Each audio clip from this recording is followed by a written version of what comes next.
Ah, Paladins. Once the envy of all horde raids, these holy knights... Sorry, wrong video. Ah, Paladins, the latest game from Hi-Rez Studios, makers of Tribes Ascend, Global Agenda and Smite, among others. In effect, it's the free-to-play Megablocks version of Overwatch. But I am saying this without judgment. When Overwatch was first announced, my initial reaction was, but why? Do they not know Team Fortress 2 already exists? And now, with Overwatch being my #1 go-to game, I still concede that they have a lot in common. Too much for Blizzard to be able to say there wasn't some inspiration borrowed from Valve. So if Hi-Rez wants to Frankenstein together the torso of Overwatch, the arms of their own Moba Smite, some pieces from the Bits box and just enough new elements to warrant giving it a name of its own, then I'm willing to hear it out. So let me tell you a bit about Paladins. As in many other games, rather than starting with a blank slate character and choosing your kit and abilities, you have a number of ready-to-use heroes available. Heroes such as Shieldy Torbjörn, Handicapped Reinhardt, Bowser Roadhog, Long Range Diva, Fat Junkrat, Diablo 3 Demon Hunter, Reptile Farah, Sombra and Widowmaker's Love Child, Hanzo, Soldier 76, a World of Warcraft Hunter, an Orc Weird Boy, the Elemental, an original character, a Guild Wars 2 Mesmer, a hodgepodge of furry fanservice, TF2 Demoman, a support character and an arcane mage, the Edgelord Lovechild of McCree and Reaper, a Berserker, the roguish stealth character, and less sexy Mei without the freeze ray. As I said, I'm not judging by making these comparisons, just giving you an overview and also pointing out that if you're familiar with the genre, you should feel right at home with Paladins. A lot of your experience will just carry over.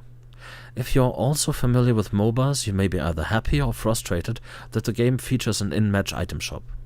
Whenever you're in your spawn, you can convert the currency you get from accomplishing things out in the field into up to 4 items, one each from several available in the categories Offensive, Defensive, Utility and Alacrity, and each can be upgraded up to level 3.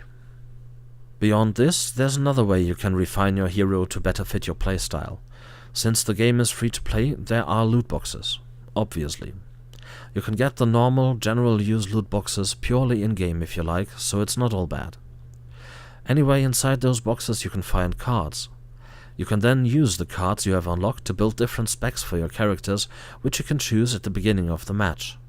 For instance, here I will build a spec for Ying that emphasizes her illusion abilities while also giving her a bit of sustain. Since I didn't have all the cards unlocked already, I bought some outright with in-game gold. So even if the loot boxes bring you no luck, you can always make your own.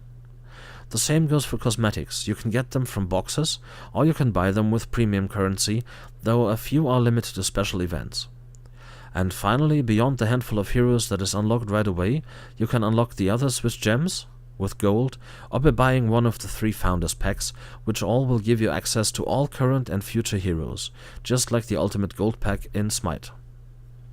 As for gameplay, you have 2 modes, Siege and Payload. In Payload, one team has a payload to accompany, the other must stop them.